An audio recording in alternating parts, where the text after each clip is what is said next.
Okay, all right. So, Pascal's triangles on the board. You're going to need that, I think, on two problems. The biggest power I assigned was 3, not a 4. I thought it was 4, but it's 3. Anytime you have a problem, I'm just going to put one up here. Let's say it's like this, and they have a power on it. Anytime it has a power, I want you to do that with Pascal's triangle. Now, this has to be a binomial for you to do that. If it's a trinomial, you have to just FOIL it out. I know that it's power of 3. That would be easy enough to do by hand.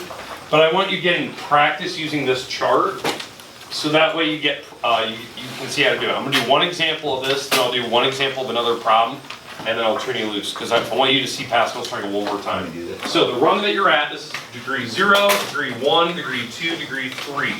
So here's the third degree that we're doing. That's the rung. So my rung will have a 1, 3, 3, and a 1 on it. Now, the numbers I'm going to use in the parentheses, because each of these numbers have a parenthesis behind it. They have a parenthesis behind it. There's going to be plus signs in between. Those will tentatively change depending on what your signs are. Does everyone understand the concept of how I looked at the chart and knew instantly which one to pick? The 1, 3, 3, 1. Why don't you do the 1 up? Why wouldn't I do this rung? Yeah. Because this is degree 2, this is degree 3. Because it starts at degree 0. Anything to the 0 power is just 1. That's just how it works. So yeah, so the chart is actually, it looks like you're on world 4, but your degree is 3. All right, so now that we have our 1, 3, 3, 1, that's from the chart over there.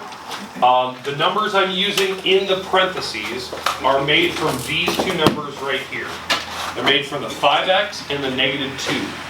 The 5x and the negative 2 will be multiplied together in each of these parentheses. Yes, they are multiplied together. That's how it always works in each of the parentheses, because I'm using those two numbers. It's a 5x and a negative 2. You have to use whatever signs they have. Now, the powers that are on these things. The powers are going to count down, and the other one will count up. The highest degree of this problem is degree 3. It's degree 3 problem. So I know I'm going to start with 3 and 0. One will count down, the other one will count up until it gets to 0, 3. So that 5x is counted down in power, the negative 2 is counted up in power until it got up to 3. Does that make sense how I do the power idea? 3, 0, 2, 1, 1, 2, 0, 3. Now, this is the part where your calculator will become your best friend. You'll be typing these in, trying to figure out what your answers are. So what I mean by that is, on this first one here, negative 2 to the 0 power. 1. That's 1.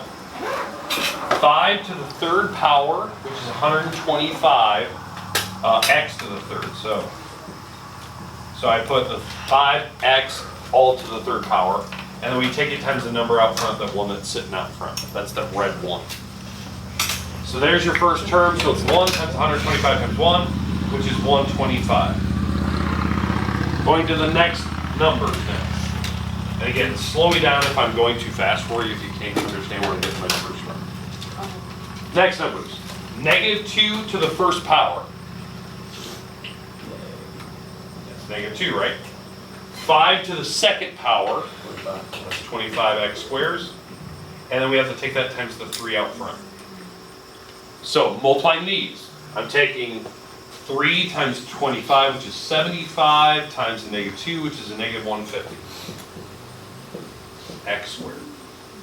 So that ended up being a negative.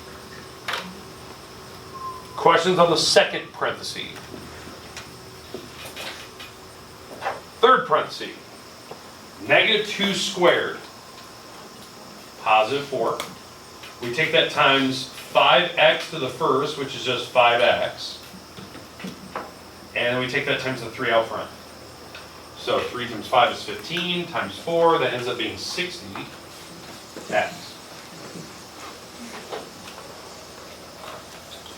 And the last parenthesis, negative 2 to the third power.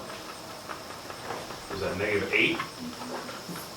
We're taking that times 5x to the 0 power, which is 1, and 1 out front. So this ends up being a -8 when I multiply those together. So your final answer is right there. That's in descending order, biggest power down to smallest power. What's the degree of this thing? 3. Degree 3. I think you have 2 of those today in that assignment, and they only go to degree 3. So I pretty much did an example of what you're doing. And you want us to use that? I want you to use this method. I want you to get in practice with that. I didn't assign anything bigger because it just takes more time. You just need to see the easy one so you can double check. Because the best thing is why I picked the smaller one.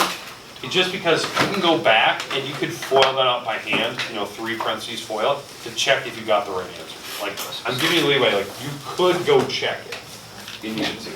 All right, homework's on the board. It doesn't look very big. It's not. I only picked a few problems here and there. A couple addition, subtraction problems in the beginning, a couple problems where you have to multiply things together, a couple where they're bigger, like trinomials, and then you have a couple where you have, Pascal's triangle. We are going to add more to this tomorrow, and I'm not adding a lot. I think I'm adding, 4 or 5 problems tomorrow to that, and that'll be your assignment, because I want to talk about area and volume tomorrow, and we'll do that tomorrow. But today is like, I want you to get practice with the basics before I start confusing you. What section is this? 4. It's 4. Polynomial section. So we're going to add a little more tomorrow. And this is still due Thursday, but we're going to add a few more in class. So if you know you're going to be gone tomorrow, you might want to get that assignment before you leave. Okay, that's it. Oh yeah, I might. No, I shouldn't.